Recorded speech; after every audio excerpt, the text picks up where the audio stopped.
Alors, j'imagine que vous l'attendiez bien sûr impatiemment dans l'émission. Eh bien, voici la bête telle qu'elle se présente à nous aujourd'hui. On attaque par la face avant avec ce bouclier spoiler vraiment très impressionnant, une hauteur de caisse abaissée, de nouvelles jantes, chaussée de pneus 17 pouces et sur le côté, ces écopes de refroidissement latéral. Reste à présent à vous faire découvrir la très impressionnante image de cette Clio V6 vue de l'arrière. C'est Jean-Luc Moreau qui s'en charge maintenant pour vous dans Turbo. Si vous êtes un nostalgique de la R5 Turbo, alors la Clio V6 n'est pas pour vous. Car malgré son appellation Renault Sport, cette super Clio n'a pour le moment rien d'une bête de course. J'imagine que cette révélation vous surprend car le look tapageur de la voiture laisse supposer le contraire. Et c'est vrai que les designers n'y sont pas allés de main morte pour lui donner une allure sportive. Large spoiler, béquet, bas de caisse, aile gonflée, grande roue de 17 pouces, trappe à essence en aluminium, échappement inox, tout y est. Ce qui, croyez-moi, est très loin de garantir l'anonymat quand vous circulez avec elle. Au moindre arrêt, on est assailli de questions, à commencer par celle-ci. Qu'est-ce qu'il y a comme moteur ? Alors ceux qui pensent que le monstre qui anime cette Clio V6 sommeille comme dans une Clio normale sous le capot vont être un peu déçus. Devant, c'est comme dans une 4 chevaux, y a rien. En fait, pour trouver le moteur, c'est le haillon qu'il faut ouvrir, puisque le V6 3 litres emprunté à la Laguna 2 est placé en position centrale arrière. Pour l'occasion, il développe 20 chevaux de plus, soit 230, ce qui est hélas encore un peu juste. Évidemment, avec un moteur placé dans l'habitacle, la Clio V6 n'est qu'une stricte 2 places.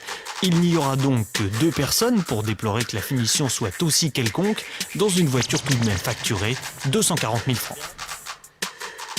Au volant, le premier contact est donc un peu décevant. Et malheureusement, ça ne s'arrange pas lorsqu'on tourne la clé de contact.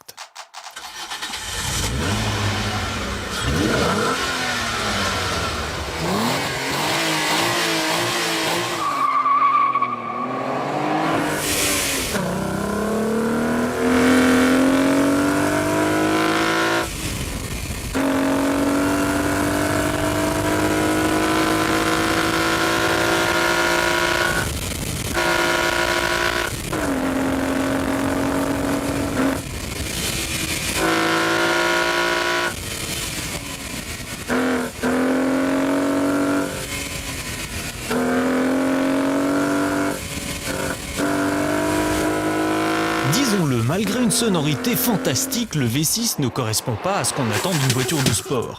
Il est certes très souple, mais manque de caractère à haut régime et souffre surtout d'une boîte de vitesse à l'étagement ubuesque. La démultiplication finale est tellement longue qu'on ne passe que rarement la 5e et jamais la 6. Avec une telle boîte, ça n'est pas 230 mais 300 chevaux qu'il faudrait pour se faire plaisir. C'est dommage car le freinage, lui, est surdimensionné et bluffe par son efficacité et son endurance. Le châssis prévu lui aussi pour encaisser plus de puissance perd en revanche une partie de son efficacité, à cause du manque relatif de punch de la mécanique. En effet, dans les grandes courbes en appui, les chevaux font parfois cruellement défaut pour contenir la dérive du train arrière.